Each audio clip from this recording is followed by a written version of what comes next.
ton amour parfait et sans condition repousse mes limites, change ma vision. Tout est accompli, tu as donné ta vie. Bonté radicale, ta grâce a tout changé. Oh, confonds-moi par ta réalité, donne-moi l'audace de crier.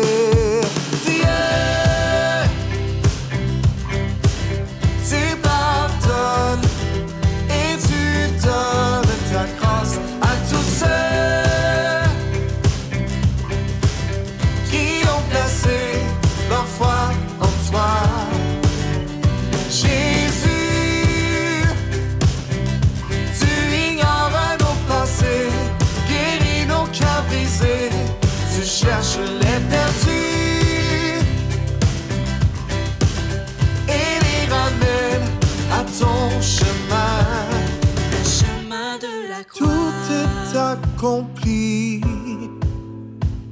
tu as donné ta vie. Bonté radicale, ta grâce a tout changé.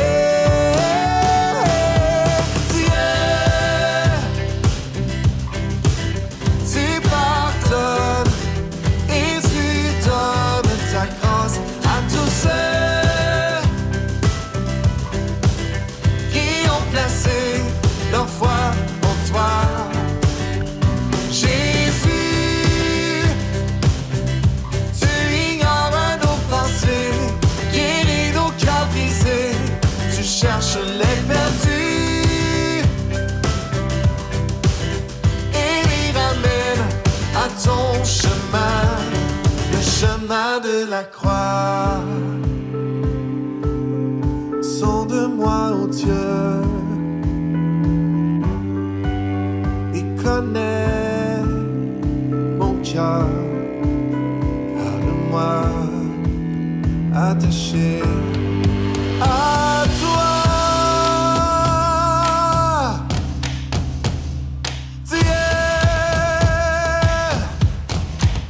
Tu pardonnes et tu donnes ta grâce à tous ceux qui ont placé leur foi en toi. Jésus,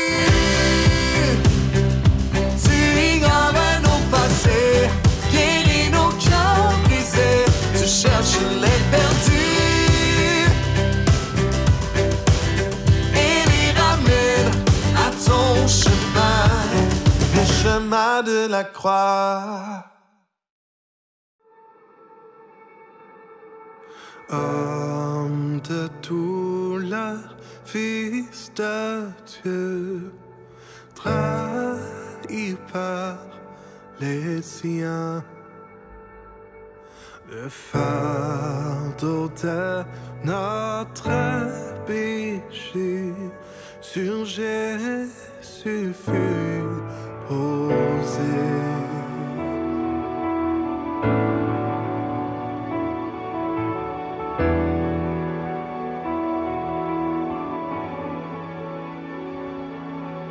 C'est lui qu'on a méprisé, faussement accusé, blessé, meurtri et humilié, d'épines couronnées.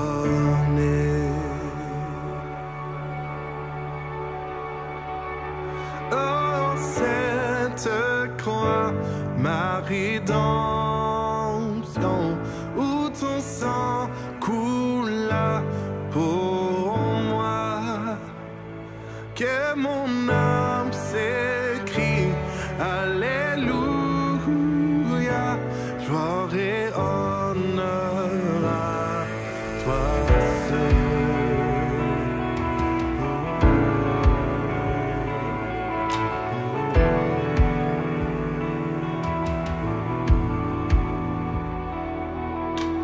Venu du ciel sur la terre pour nous réconcilier,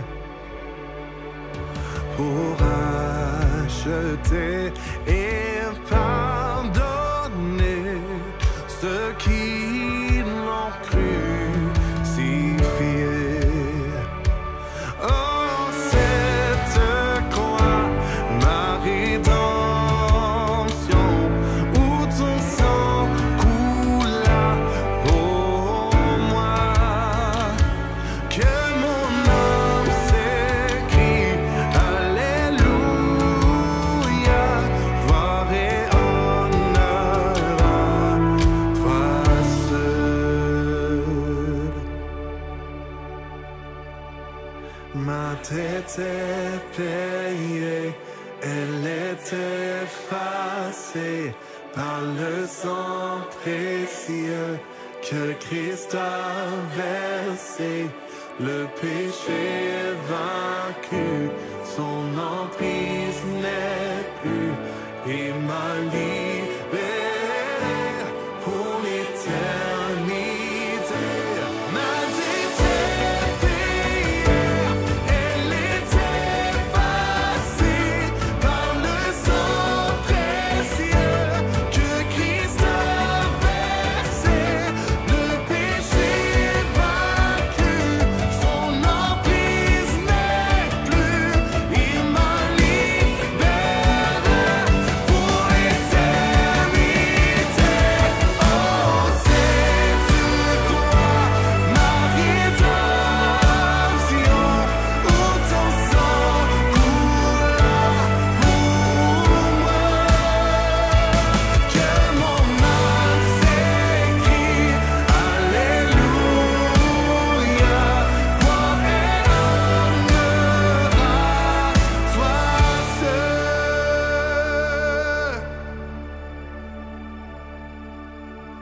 La pierre a été roulée, on voit le tombeau vide.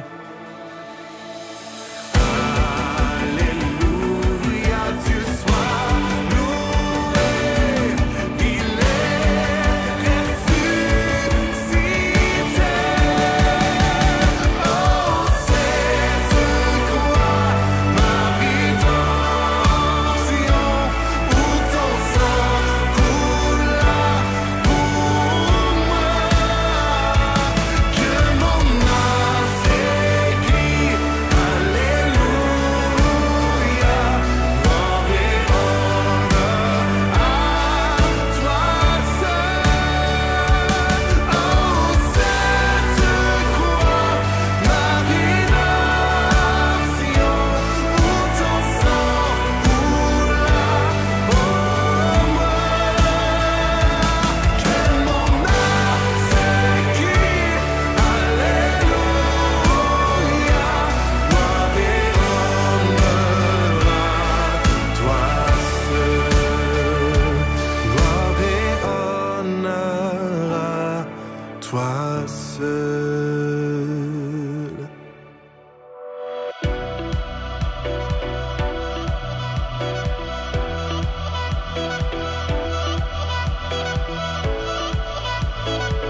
sont effacées, mes peurs et mes chaînes sont enlevées. En Jésus, je suis libre. J'étais un enfant de la colère, maintenant aimé par le Père. En Jésus, je suis libre.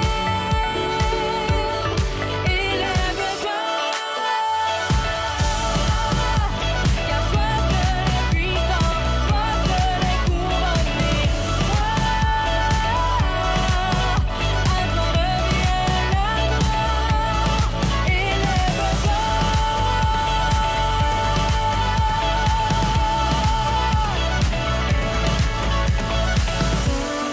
Le Seigneur, le Prince de paix, il est bienveillant, il marchera avec nous. Le Dieu du bonheur fait ce qui lui plaît. Il est tout puissant, son amour sera toujours. Seul est le Seigneur, le Prince de paix. Il est bienveillant, il marchera avec nous. Le Dieu du bonheur fait ce qui lui plaît. Il est tout puissant, son amour sera toujours. Élève-toi, car toi seul est puissant, toi seul est couronné. À toi revient la gloire.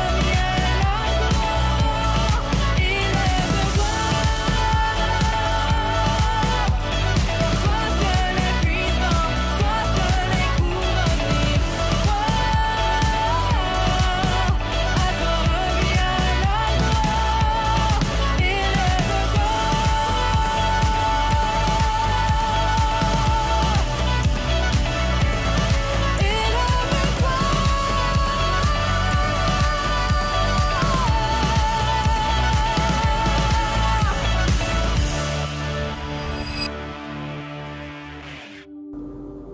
Bonjour, je m'appelle Sophie et aujourd'hui je vais vous lire 1 Thessaloniciens, chapitre 5, versets 1 à 11. En ce qui concerne les temps et les moments, vous n'avez pas besoin, frères et sœurs, qu'on vous écrive à ce sujet. En effet, vous savez bien vous-même que le jour du Seigneur viendra comme un voleur dans la nuit. Quand les hommes diront paix et sécurité, alors une ruine soudaine fondra sur eux, comme les douleurs sur la femme enceinte. Ils n'y échapperont pas.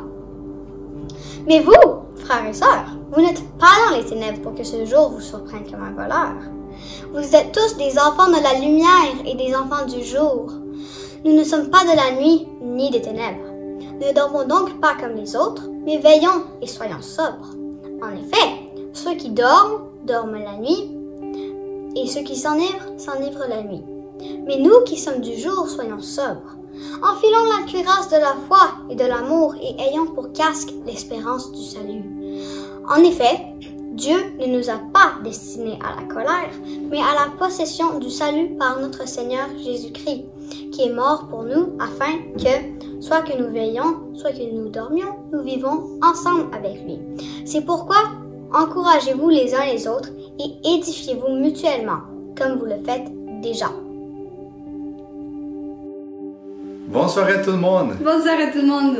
On est vraiment content d'être ici avec vous cette soirée. On va chanter, alors on vous invite à chanter avec nous.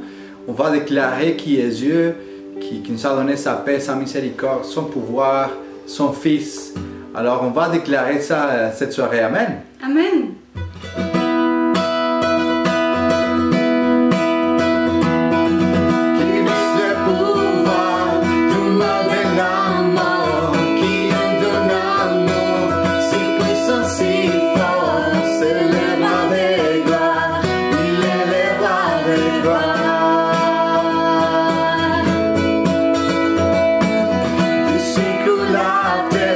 Par un santo nome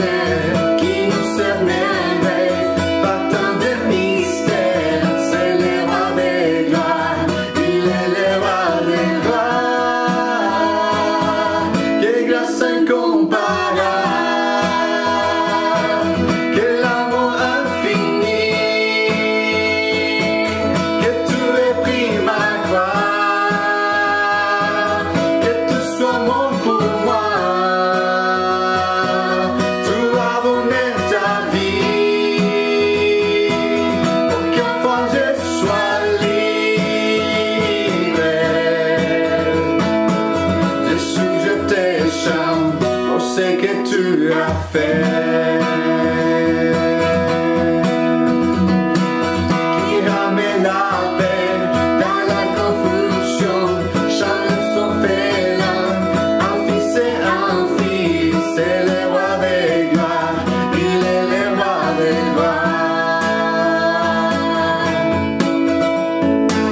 Qui reste maître dans la vérité, brille comme le soleil, en tout son éclat, c'est le roi des gloires, il est le roi des gloires. Que grâce incomparable, que l'amour infini, que tu aies pris ma croix, que tout soit mort pour moi. Tu as donné ta vie, tu as donné ta vie, pour qu'enfin je sois libre. Oh, oh, Jésus, je te chante pour ce que tu as fait. Oh, digne l'agneau immolé, digne le roi vainqueur sur la mort, digne l'agneau immolé, digne le roi vainqueur sur la mort, digne l'agneau immolé, digne le roi vainqueur sur la mort, digne l'agneau immolé, digne, que grâce incomparable, que l'amour infini, que tu aies pris ma croix, que tout soit mort pour moi. Tu as donné ta vie, tu as donné ta vie, enfin que je sois libre. Oh, Jésus, je te chante pour ce que tu as fait. Que grâce incomparable, que l'amour infini, que tu aies pris ma croix, que tout soit mort pour moi. Tu as donné ta vie, pour qu'enfin je sois libre.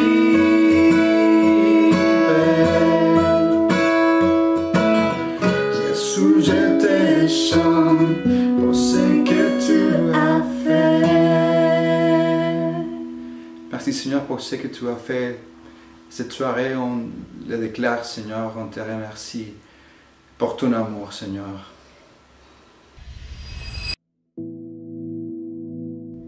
Bon matin, Église 21, Église Connexion, Le Clocher, Église de Verdun. Nous sommes vraiment contents d'être là avec vous, moi puis toute l'équipe. Pour ceux qui ne me connaissent pas, je m'appelle Josué, je suis pasteur de l'Église de Verdun. Cette belle église ici, en fait, c'est le bâtiment de l'église. Pendant la pandémie, hein, on a perçu beaucoup plus que l'église, c'est pas vraiment un bâtiment et elle n'est pas juste les dimanches. Alors, elle fonctionne à chaque jour et on a dû s'adapter. Je pense que Dieu nous a appris plusieurs choses que c'est vraiment important pour nous. Alors, je suis content d'être là. Je veux d'abord remercier à ceux qui ont travaillé fort pendant ces temps de pandémie, qui ont été ensemble avec à la fin avec les 4 églises. Alors, c'était super bien, super encourageant d'être avec vous autres. Et je suis vraiment touché, vraiment béni par la vie de Sophie. Merci Sophie, merci pour cette belle lecture. Toi qui es au clavardage, tu peux l'encourager, tu peux l'écrire au mot d'encouragement, la remercier pour ses efforts d'avoir à nous partager cette partie de l'Écriture qui nous rappelle tout le temps qu'on a besoin du Seigneur à chaque jour de nos vies. Et merci aussi Raymond et Laura pour la participation, pour la louange de nous amener à l'adoration. Merci énormément. Et je veux encore vous dire que aujourd'hui, c'est notre dernier service ici en ligne, toutes les églises ensemble. Alors, on est triste parce qu'on a passé beaucoup de temps ensemble et la pandémie, ça a duré beaucoup plus de temps qu'on avait, au moins moi, que j'avais planifié. Et on est triste parce qu'on ne sera plus là ensemble avec les 4 églises, mais on sait que le dimanche qui s'en vient, on va pouvoir au moins se voir face à face les uns les autres et on pourra s'encourager dans le bâtiment des églises. Alors, on vous invite à être aussi parmi nous le dimanche qui s'en vient. Alors, je vais parler un petit peu plus à la fin. Alors, je veux aussi vous encourager à appeler les gens pour être avec nous, pour écouter maintenant le discours que Steve Cloutier va nous partager. Steve, j'aime beaucoup écouter Steve parce que je sais que à chaque mot qu'il parle, c'est un mot d'encouragement. Il nous ramène tout le temps l'Évangile, il nous ramène tout le temps les racines de nos péchés en nous, les choses qui nous empêchent de vivre la vie abondante que Jésus nous donne. Alors, je t'encourage à rester là, à être vraiment attentif et à encourager les gens, appeler les gens, écrire les gens, texter les gens pour qu'ils soient là avec toi, pour qu'on soit encouragés ensemble, mutuellement, avec ces discours qu'on va avoir bientôt. Alors, bon matin et on se voit bientôt, OK? Avec toi, Steve. Alors, bonjour à chacun, bon matin, bon dimanche. C'est vraiment spécial de pouvoir être ensemble ce matin parce que malheureusement, c'est la dernière fois qu'on va partager cette web diffusion ensemble avec Église 21, Église Connexion Verdun et Église Le Clocher.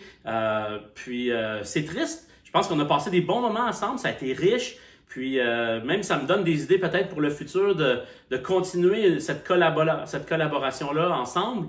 Mais en même temps, je pense que on est tous unanimes en même temps, on est très joyeux de pouvoir arrêter ça puis revenir tous ensemble, célébrer Dieu dans notre Église. Alors, je me réjouis vraiment que la semaine prochaine, on va pouvoir recommencer ça. Puis, donc, c'est moi qui ai le privilège d'apporter la parole ce matin. Puis, une des choses que je réfléchis dernièrement puis que je remarque, c'est vraiment par rapport à la liberté. Je pense que ces temps-ci, avec toutes les restrictions du gouvernement, les libertés sont brimées, sont diminuées, des choses qu'on était habitués, des libertés qu'on était habitués d'avoir, que maintenant, on ne peut plus les exercer comme avant. Puis c'est difficile à gérer. Chacun, on a notre façon différente de gérer ça. Il y en a qui sont un peu plus dans la rébellion. Il y en a d'autres qui sont plus, ils s'isolent, etc. D'autres, ils les appellent les moutons ou ceux qui ont le cerveau lavé, les brainwash ou les complotistes. Ou, on voit qu'il y a différents groupes qui sont là. Mais on a toute une façon différente de réagir face à ce qu'on est en train de vivre, puis même alors qu'on va recommencer les rassemblements d'église, il va y avoir des restrictions aussi qui sont à respecter, puis ça nous fait réagir, puis je pense que le chrétien en particulier, il me semble on devrait avoir une sensibilité particulière par rapport à la liberté. Pourquoi? Mais justement, à cause de ce que l'Évangile nous dit, à cause de ce que l'Évangile me dit que, justement, vous et moi, on était pécheurs, esclaves du péché. Et donc, on a tous échoué à atteindre justement la justice de Dieu, puis sa sainteté. Puis généralement, quand on réfléchit à ça, tu sais qu'on arrive tout même pas à l'achever à la justice de Dieu. On s'imagine, ouais, c'est vrai, j'ai eu des mauvais coups dans ma vie, j'ai des mauvaises journées. Mais c'est même pas ça. C'est prends ta meilleure journée que tu vas avoir vécue dans ta vie, puis ta meilleure journée, quand tu es à ton meilleur, ça arrive même pas à l'achever de la justice de Dieu. Et donc, on est vraiment esclave de ça, du péché, de cette façon-là de vivre, dans un sens pour moi, de vivre la vie à ma manière. C'est moi qui détermine ce qui est bien, ce qui est mal, ce qui est bon, et ainsi de suite. Et c'est comme ça que la Bible définit un peu le péché. Et donc, on a besoin que quelqu'un intervienne. On avait besoin que la solution vienne de l'extérieur jusqu'à nous. Et c'est Jésus qui est venu. On avait besoin de la justice de Dieu qui vienne vers nous. Et justement que la justice de Dieu ne vient pas de nous. On ne peut pas parvenir à la justice de Dieu. Elle a besoin de venir de l'extérieur. On ne peut pas y arriver par nous-mêmes. Et donc, c'est ça qu'on a à travers l'œuvre de Jésus. Jésus qui nous donne sa perfection, qui nous donne sa justice. Et en plus de ça, il prend sur lui le châtiment de nos péchés. Donc, vous connaissez l'Évangile, vous savez toutes ces choses-là. Vous savez, si vous êtes chrétien, qu'en Jésus, c'est ce que Paul nous explique, veut faire comprendre aux chrétiens dans l'Épître de Galates, justement, que nous avons la justice parfaite. Dieu n'a plus aucune colère contre nos péchés, contre ses enfants. Et la résurrection, justement, est la preuve que cet échange-là a été final. Et donc, le plus merveilleux là-dedans, c'est qu'on n'a rien eu à faire. C'est Jésus qui a tout accompli à notre place. C'est ça l'Évangile, de croire que Jésus a tout accompli pour nous, qu'il nous offre sa justice par grâce. Et que maintenant, on est libéré de cet esclavage-là au péché en nous, de vivre notre vie pour trouver l'approbation en dehors de Dieu, de toutes ces idolâtries qui sont là. On est libéré de l'esclavage pour vivre libre. Et donc, c'est ça le passage que j'aimerais qu'on étudie ce matin, qui nous parle justement de la liberté. Paul va s'adresser aux Galates. Vous pouvez tourner tout de suite dans votre Bible au chapitre 5, et puis qui va vraiment adresser une situation dans leur Église, dans leur vie, où est-ce qu'eux-mêmes, en ayant goûté à la grâce, ils sont comme en train de se faire séduire pour retomber sous un joug, sous un esclavage, l'esclavage de la loi. Il y avait des aspects particuliers qu'on va voir à leur époque qui étaient en train de vivre, mais je pense qu'il pourra certainement s'appliquer aussi à nos vies. Donc, Galates chapitre 5, j'aimerais ça lire un bout avec vous. Je vais lire les versets 1 jusqu'à 13, je pense que ça vaut la peine, peut-être même 14. Donc, Galates 5, verset 1, Paul, il nous dit: « C'est pour la liberté que Christ nous a affranchis. Tenez donc ferme dans cette liberté et ne vous placez pas de nouveau sous la contrainte d'un esclavage. Moi, Paul, je vous le dis, si vous vous faites circoncire, Christ ne vous servira à rien. Et j'affirme encore une fois à tout homme qui se fait circoncire qu'il est tenu de mettre en pratique la loi tout entière. Vous êtes séparés de Christ, vous tous qui cherchez à être considérés comme justes dans le cadre de la loi. Vous êtes déchus de la grâce. Nous, c'est de la foi et par l'Esprit que nous attendons la justice espérée. En effet, en Jésus-Christ, ce qui a de l'importance, ce n'est ni la circoncision, ni l'incirconcision, mais seulement la foi qui agit à travers l'amour. Vous couriez bien. Qui vous a arrêté pour vous empêcher d'obéir à la vérité? Cette influence ne vient pas de celui qui vous appelle. Un peu de levain fait lever toute la pâte. J'ai confiance dans le Seigneur, qu'en ce qui vous concerne, vous ne penserez pas autrement. Mais celui qui vous trouble, quel qu'il soit, en subira la condamnation. Quant à moi, frères et sœurs, pourquoi suis-je encore persécuté si je prêche encore la circoncision? Le scandale de la croix est alors supprimé. Puisse-t-il même se castrer ceux qui jettent le trouble parmi vous? Et là, je suis rendu au verset 13. Frères et sœurs, c'est à la liberté que vous avez été appelés. Seulement, ne faites pas de cette liberté un prétexte pour suivre les désirs de votre nature propre. Au contraire, soyez par amour serviteurs les uns des autres. En effet, toute la loi est accomplie dans cette seule parole. Tu aimeras ton prochain comme toi-même.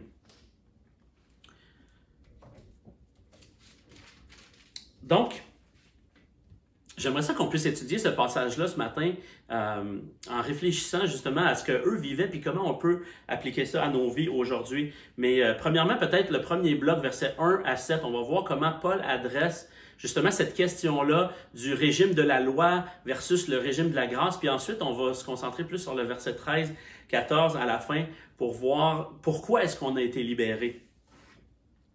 Donc, on commence, verset 1, je l'ai déjà lu, c'est pour la liberté que Christ nous a affranchis. Tenez donc ferme dans cette liberté et ne vous placez pas de nouveau sous la contrainte d'un esclavage. Il est comme en train de dire pourquoi quelqu'un qui a été libéré voudrait se replacer sous la contrainte d'un esclavage. Persévérez, tenez ferme dans cette liberté-là que Christ vous a acquis. Il continue. Moi, Paul, je vous le dis, si vous vous faites circoncire, Christ ne vous servira à rien.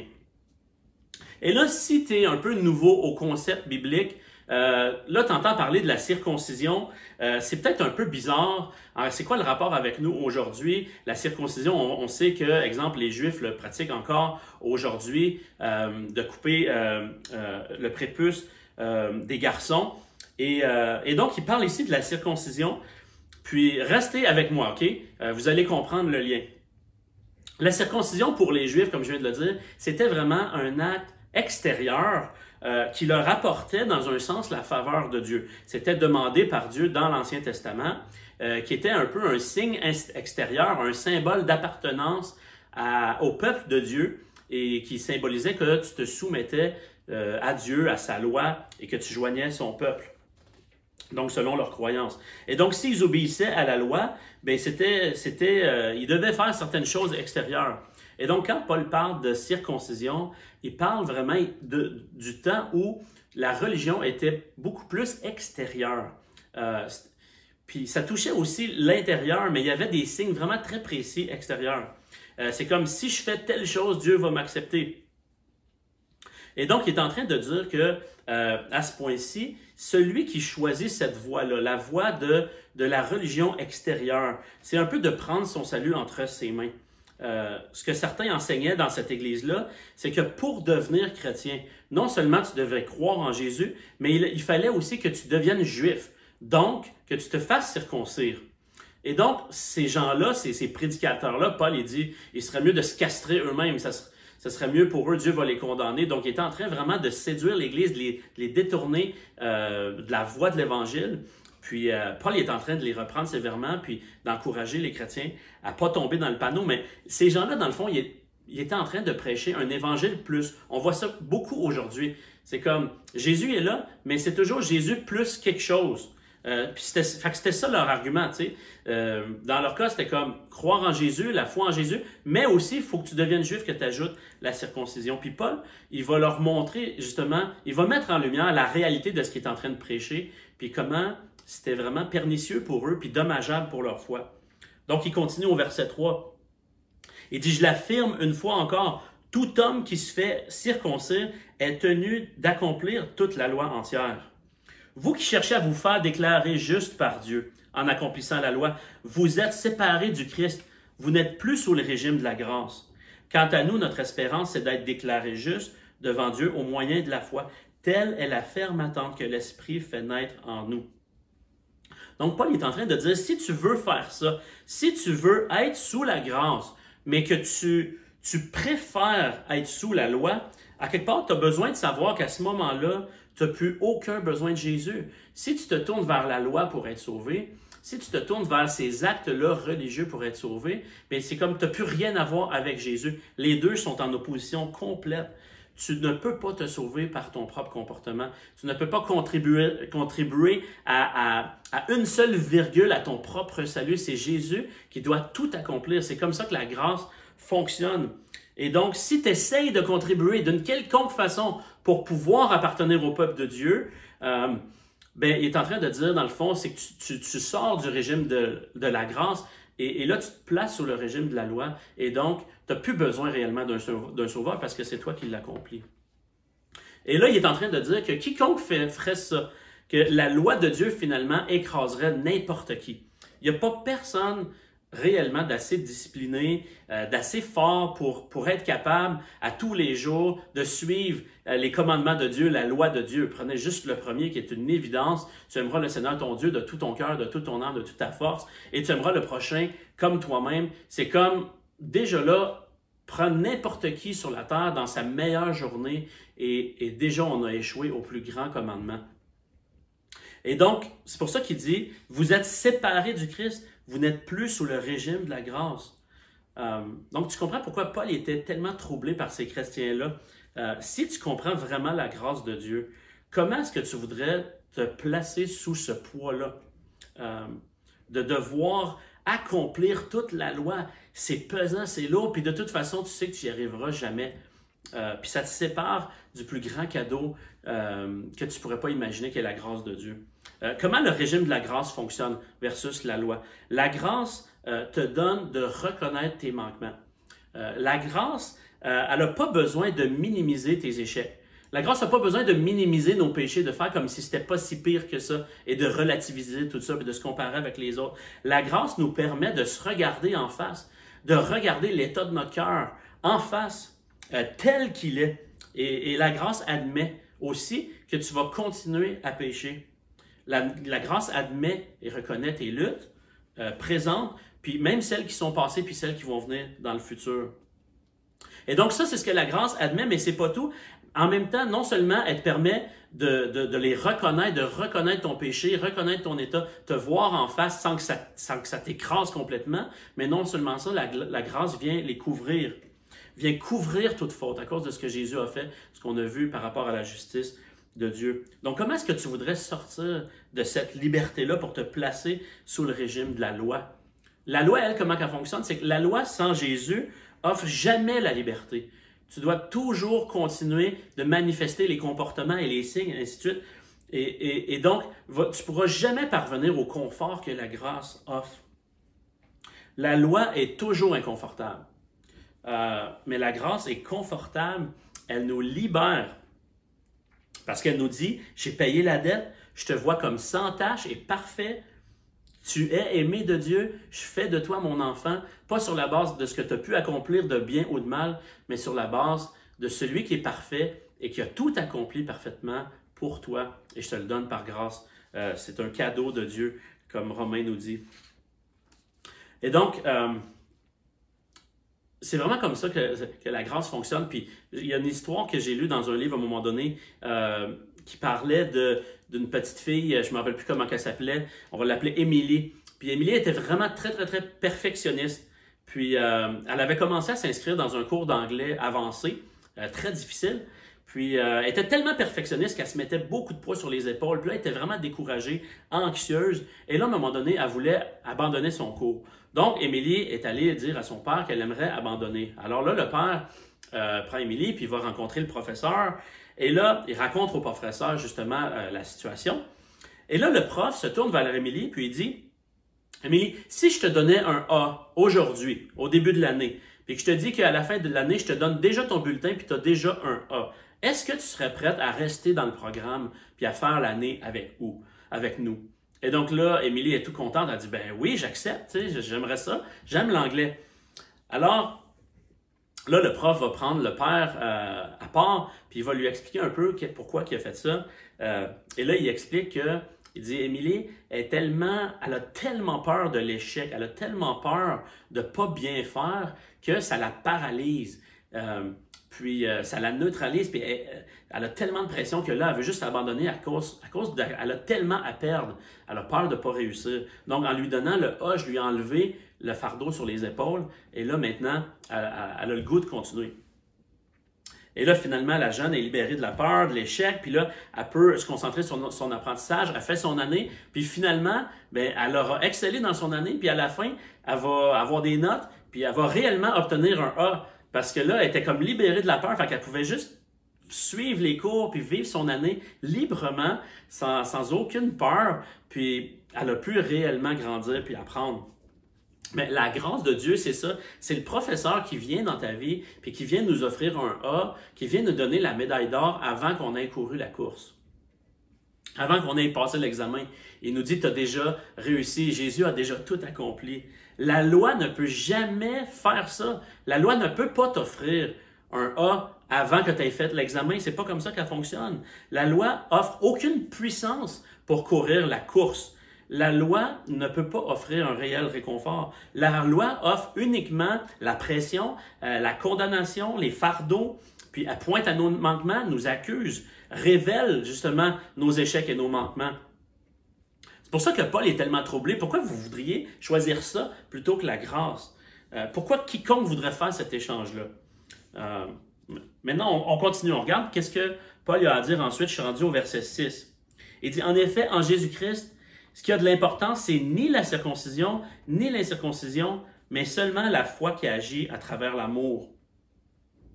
Donc, voici ce qui a de l'importance. C'est pas la circoncision, c'est pas l'incirconcision, c'est pas les actes que tu as pu faire ou pas faire, tes péchés, tes bons coups, tes mauvais coups.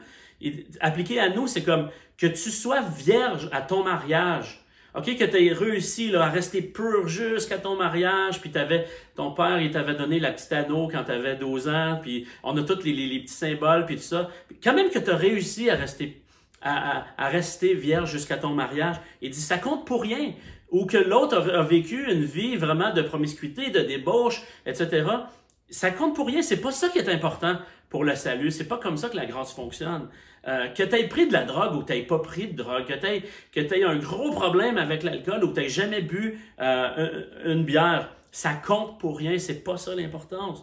Que tu sois né dans une église, puis que ton premier mot c'était Jésus, puis j'aimerais être baptisé, je sais pas, puis t'as marché tes premiers pas pour aller rencontrer le pasteur versus que tu es né dans un bar, puis que tes premiers mots, c'est je veux une bière. Ça change absolument rien, ça compte pour rien. Là où tu es né, ton vécu, ton histoire, tes échecs, tes bons coups, tes mauvais coups, Paul est en train de dire ça ne compte pas. Ça n'a aucune importance pour ton salut. C'est pas comme ça que ça fonctionne. Donc, qu'est-ce que ça veut dire? Ça veut dire qu'il n'y a personne dans le royaume, dans la famille de Dieu, qui peut regarder les autres de haut. Parce que quand tu regardes quelqu'un de haut à quelque part, c'est que tu regardes à toi-même, à tes accomplissements, à ta vie, à ton histoire, ainsi de suite, comment tu t'habilles, tes diplômes, ta famille. Puis là, tu regardes quelqu'un, puis tu trouves quelqu'un de pire, puis là, tu te dis, ah, OK, moi, je pense que je suis meilleur. Mais si ton histoire, tes diplômes, ton intelligence, tes échecs ne comptent pour rien, ça nous met tous sur le même pied d'égalité. Personne ne peut se regarder de haut. On est tous dans la même catégorie. Et donc, quand la Bible parle d'être juste devant Dieu ou de ne pas l'être, dans le fond, les actions externes ou les pensées ou les actions internes ne jouent aucun rôle dans ça. Excepté quoi? Voici ce que Paul y souligne. Il dit, mais seulement la foi qui agit à travers l'amour, la foi qui se manifeste à travers l'amour. C'est quoi qui compte? C'est la foi. C'est la foi qui agit à travers l'amour. Et là, il continue au verset 7. Il dit, vous courriez bien. Qui vous a arrêté pour vous empêcher d'obéir à la vérité?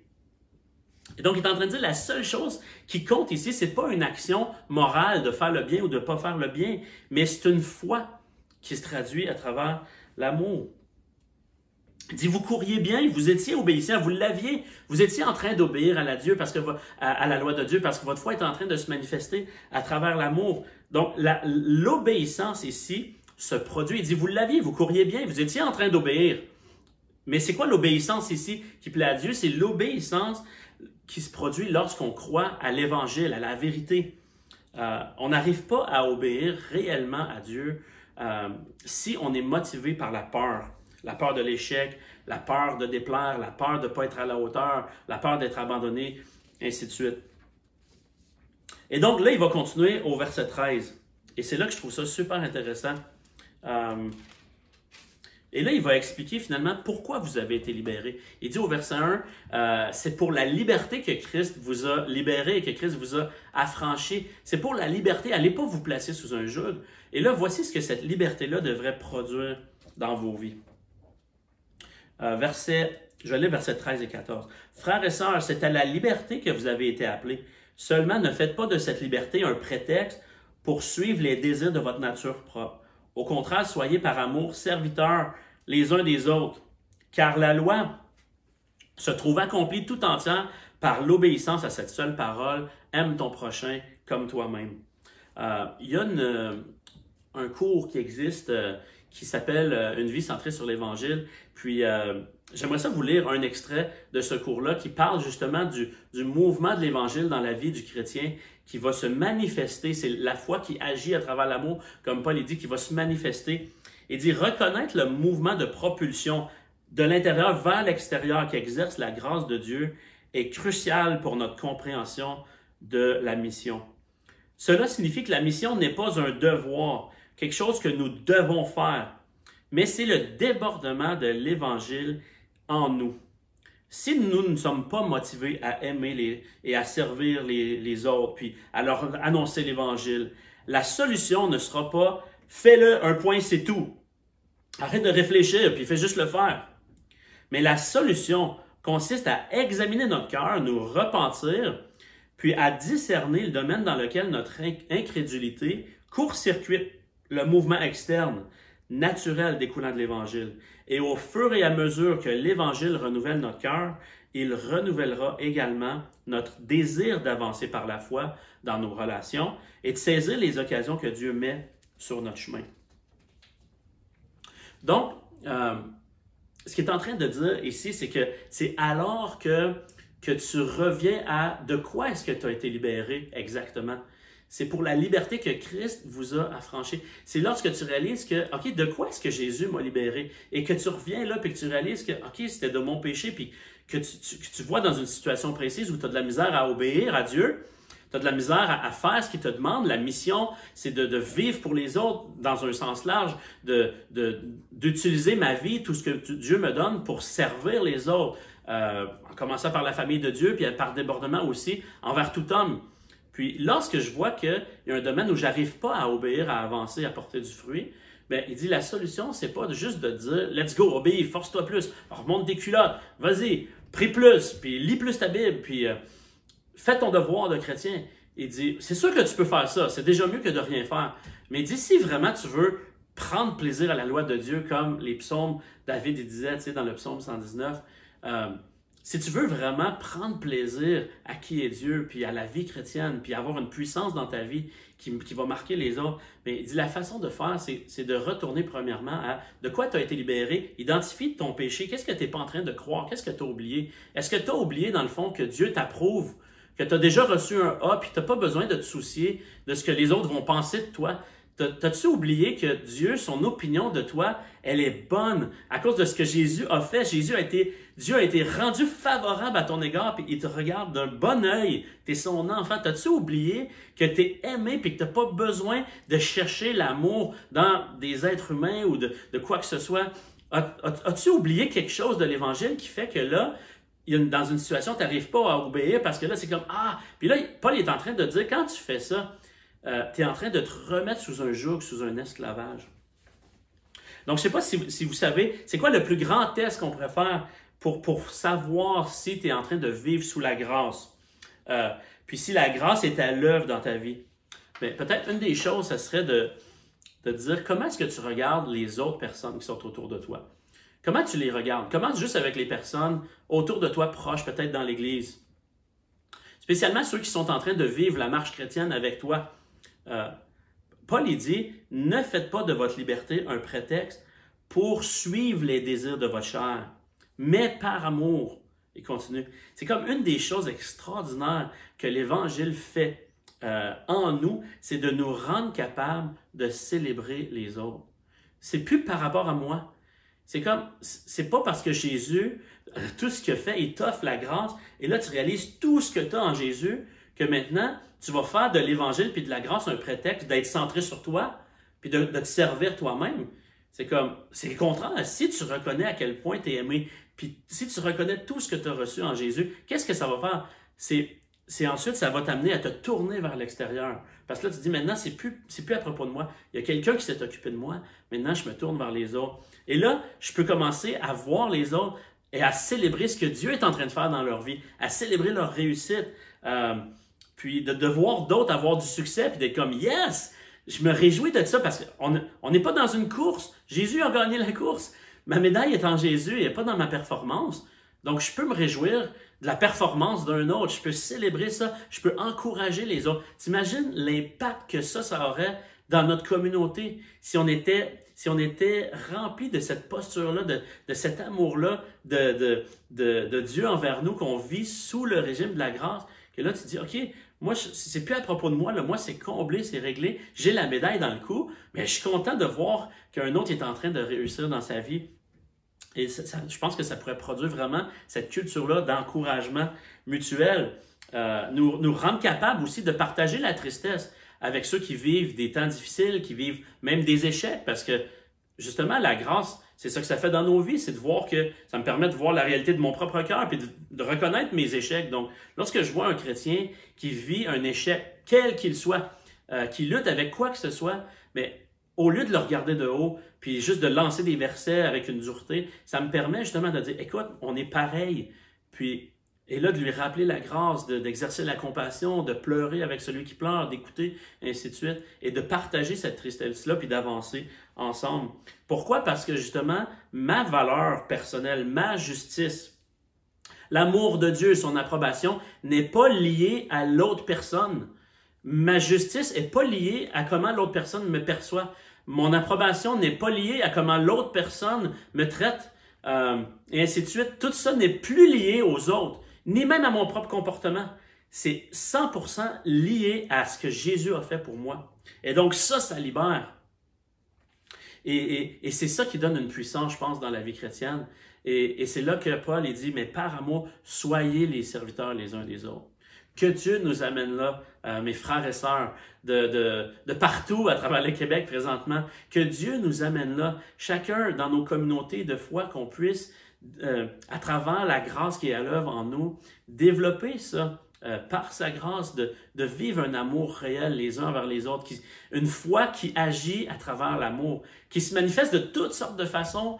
On va revenir à l'église ensemble, la célébration, il y a beaucoup de choses à faire. Peut-être première chose, c'est d'arriver, puis au lieu de dire, OK, là l'église est à propos de moi, tu sais, puis là, il va falloir que moi, j'ai des attentes, puis j'ai ma liberté, puis j'ai mes droits, puis etc. Puis il y a des choses que je suis prêt à faire, il y a des choses que je suis pas prêt à faire, puis tout ça. Puis moi, j'ai mes scrupules, puis tu sais, si chacun on arrive en se disant c'est à propos de moi, c'est comme ça va être lourd, honnêtement. Mais imagine que tout le monde arrive en disant c'est plus à propos de moi. Qu'est-ce que je peux faire pour t'aider? Qu'est-ce que je peux faire pour servir? Tu sais, je pense qu'on va reparler un peu plus tard, peut-être même là, de toute cette question-là du port du masque, puis là, on a-tu le droit de chanter, puis tous ces trucs-là, puis c'est des questions difficiles, puis ça nous affecte honnêtement, puis nos libertés sont brimées, puis c'est difficile. Mais je pense que de revenir à l'Évangile, puis d'arriver, puis de dire, écoute, moi là, je suis libre de toutes ces choses-là, puis ma vie, Seigneur, elle t'appartient, je veux juste te célébrer, je veux juste célébrer les autres, je veux juste venir te servir, être utile à ton royaume. Qu'est-ce que je peux faire? Comment je peux aimer quelqu'un? Comment je peux servir? Puis même chose de chacun dans nos entourages, là où est-ce que Dieu nous envoie, au travail, nos voisinages, nos familles. Comment je peux utiliser ma vie à cause de l'œuvre de l'Évangile en moi qui me libère? Comment je peux utiliser maintenant ma vie par amour pour devenir serviteur des autres? Donc que Dieu nous amène là en tant qu'Église, qu'on puisse grandir de plus en plus par sa grâce et par-dessus tout être là pour le célébrer dimanche prochain en assemblée. Et donc, je vais terminer en prière. Seigneur Dieu, merci pour ta parole et merci que tu nous as libérés de ce joug-là, de ce régime-là de la loi qui nous rendait tous des échecs ambulants, qui faisait de nous des gens perdus. Et Seigneur, tu nous as libérés du régime de la loi afin de nous placer sous le régime de la grâce, où est-ce que là, ça ne dépend plus de nous, c'est toi qui as tout accompli. Tu l'as fait parfaitement. On te célèbre, Jésus, maintenant, pour ta vie parfaite. On te célèbre pour ta mort à la croix, que tu es mort pour nous, tu as porté nos péchés, nos souffrances, tu as versé ton sang qui nous couvre, qui couvre le péché et qui rend possible le pardon. Et tu es ressuscité, qui nous démontre justement l'efficacité de l'œuvre de la croix. Et Jésus, on veut te chanter maintenant aussi, on veut te célébrer, que tu puisses faire de nous des gens qui sont remplis de la grâce de Dieu, que ça puisse être devant nos yeux constamment et que ça puisse se manifester par des vies d'obéissance, mais d'obéissance joyeuse parce qu'on t'aime, puis parce que tu nous as transformés de l'intérieur vers l'extérieur. Sois béni au nom de Jésus. Amen. Alors, bonne semaine à chacun.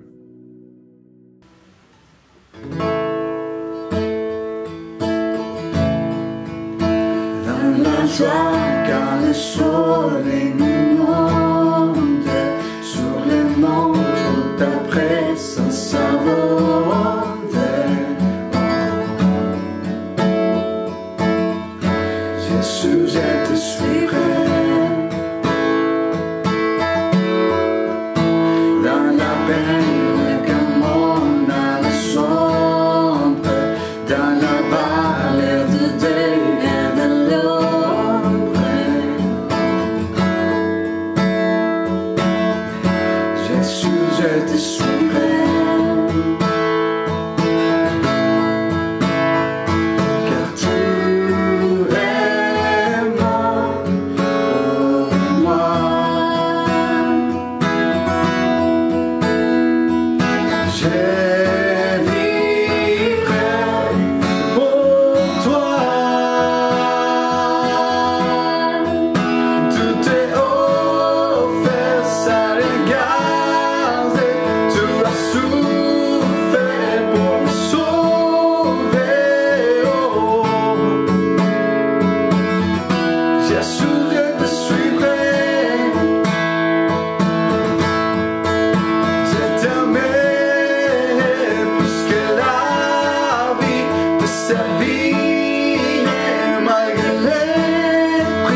la paix sans le frontière. Jésus, je te suivrai, car tu es amour. Moi, j'aimerais, je vivrai pour toi. Tout est offert sans rien garder. Tout a souffert pour me sauver. Oh. Jésus, je te suivrai. Je t'aimerai plus que la vie. Je servirai malgré les prix. Oh. Jésus, je te suivrai. Oh, oh, oh, oh.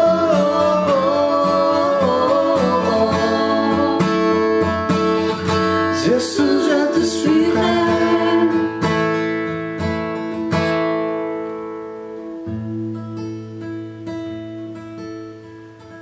Et Christ c'est mon espérance,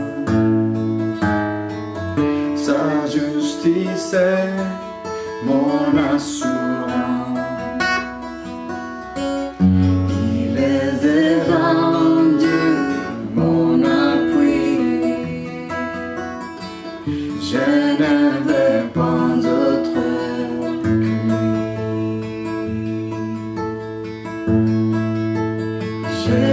Jésus-Christ, mon rocher, ma confiance est en son amour. Dans l'orage, il est Dieu, Seigneur de tout.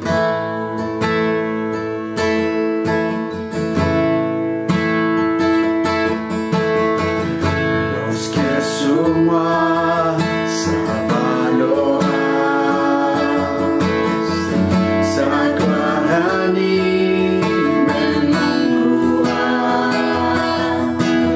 Quand tout faiblit autour de moi,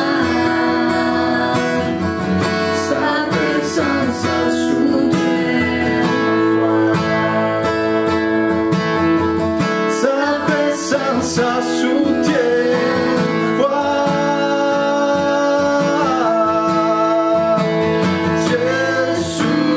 Jésus-Christ, mon rocher, ma confiance est en son amour. Dans l'orage, il est Dieu, Seigneur de tout.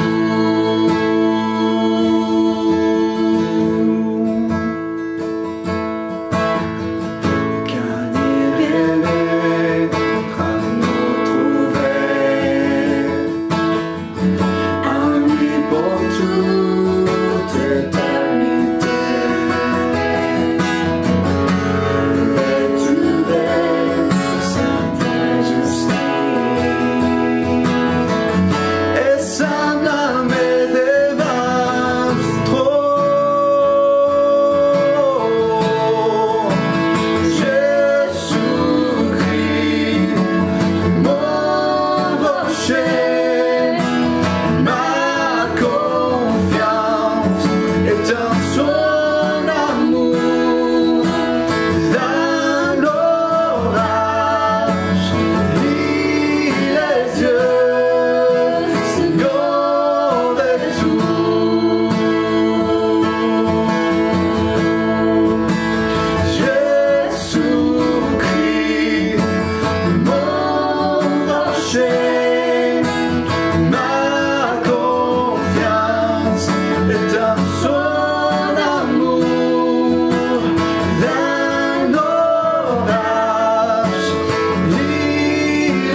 Ma confiance est en son amour.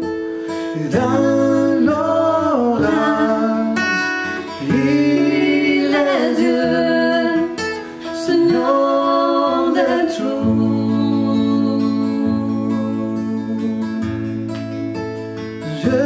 Jésus-Christ,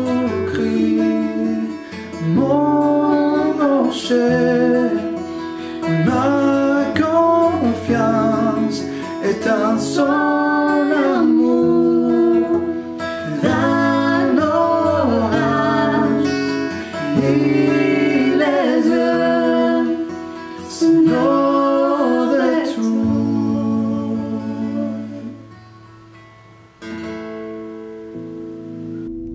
Gloire à Dieu, gloire à Dieu, gloire à Dieu. Merci Steve, merci pour ces beaux discours, pour cette parole bénissante dans ma vie. Je sais que, bien sûr, dans la vie de chacun, chacune qui était là parmi nous, qui a écouté ce discours, je sais que c'est vraiment important de nous rappeler de l'Évangile, que ce n'est pas nous, que c'est le Seigneur Jésus qui nous change chaque jour. Alors, merci beaucoup, Steve. Merci pour cette parole. Merci d'être là avec nous. Merci aussi, Raymond et Laura. J'aime bien chanter, comme vous le savez. J'aime bien louer l'Éternel et j'aime bien chanter Mon Rocher. Alors, chanter avec Raymond et Laura, ça aussi m'a donné vraiment des plaisirs, vraiment de joie. Merci pour votre travail. Merci pour toutes les choses que vous avez faites. Merci à chacune qui est impliquée dans l'équipe pour qu'on puisse avoir ce service d'aujourd'hui et les autres qu'on a eu pendant ces temps de pandémie, qu'on était diffusés en direct, en ligne. Merci énormément. Merci à chaque leader, merci à chaque frère, merci à chaque sœur. Alors, je vous encourage, si ce discours, ce dimanche a béni ta vie, que tu puisses retourner dans quelques instants, après que le service est complètement fini. Tu peux attendre quelques minutes et chercher sur Vimeo ce dimanche et les autres d'avance aussi. Vous pouvez le chercher. Vous pouvez le partager. Vous pouvez juste copier le lien, envoyer à tes amis qui tu es en train d'évangéliser ou de parler, d'avoir des conversations par rapport à Jésus et l'Évangile, et tu peux les envoyer. Tu peux même les inviter aussi à venir à la réouverture de l'Église le 13. Alors, je sais que l'Église Connexion, l'Église 21 et nous, l'Église de Verdun, nous allons réouvrir l'Église, les bâtiments de l'Église pour l'Église 21, c'est au théâtre, au centre-ville. Alors, nous sommes vraiment excités de vous accueillir parmi nous le dimanche s'en vient. On est triste parce qu'on ne sera plus ensemble avec la diffusion en ligne, en direct, mais on sera ensemble face à face. Alors, ça nous donne beaucoup de joie. Alors, je vous invite, vous qui êtes ici sur le coin de Verdun, venez ici avec nous. Vous qui êtes au centre du Québec, allez visiter l'Église de Connexion. Et vous qui êtes à Montréal, allez au centre-ville, au cinéma Banque Scotia. Et les gens de Vaudreuil, vous pouvez être avec eux. Je pense que presque chaque jour de la semaine, et le clocher est là, en train de travailler, d'aimer la ville. Alors, on est là pour vous aider. Une famille qui veut servir Montréal, va servir le Québec. Alors, je suis vraiment béni d'en faire partie. Hein? Alors, je vous encourage. Je sais que c'est difficile, je sais que c'est nouveau, mais on ne peut pas laisser la peur nous envahir. Il faut qu'on puisse prendre les mesures, qu'on va le prendre. On prend vraiment au sérieux toutes les choses qu'on fait, mais on va avancer quand même parce que notre Seigneur est avec nous et on sait qu'on va pouvoir reconnecter, rester ensemble et bientôt ça va passer. Bientôt, on sera on va retourner à la normale et on sera ensemble sans masque, qu'on va pouvoir encore une fois nous embrasser, nous prendre dans les bras. Alors ça, c'est quelque chose qui ça me manque tellement qu'on ne peut pas faire encore, mais bientôt on va pouvoir le faire au nom de Jésus. Alors, je vous invite, pour ceux qui sont à Montréal, on va avoir un pique-nique bientôt. Alors, le pique-nique qui est organisé pour les groupes des quartiers de l'Église 21, les deux groupes, groupe de l'Est et groupe Côte-des-Neiges. Alors, on sera au Parc Saint-Alphonse, c'est ça? Je pense que c'est ça. Christina ou quelqu'un d'autre, s'il vous plaît, écrivez le nom, l'adresse du parc. C'est à l'est de la ville, c'est Antic.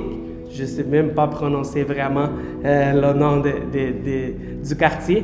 Mais vous êtes invités, toute l'Église est invitée, l'Église de Montréal, à être là avec les gens du groupe des quartiers Côte-des-Neiges et groupe de l'Est pour qu'on soit réunis ensemble. Alors, c'est à partir du 12h30 et tout le monde vous attend là-bas pour qu'on puisse avoir un petit peu d'échange. On était le dimanche passé, c'était super beau au Parc Angrillon. Ça nous a manqué beaucoup et on a vu plusieurs personnes, on était vraiment encouragés. Alors, je vous encourage aussi pour que vous puissiez avoir la joie que j'ai eue aujourd'hui avec les deux groupes, le groupe Côte-des-Neiges et le groupe de l'Est de l'Église 21. Alors, soyez bénis et passez un excellent dimanche dans la présence du Seigneur Jésus, avec la famille de Jésus, la famille que tu as dans la famille de sang, alors que tu puisses être à chaque instant encouragé et béni au nom de Jésus. Merci. On se voit face à face le dimanche qui s'en vient, le 13 septembre, si tu es ici dans le coin de Verdun. Okay? Que Dieu vous bénisse.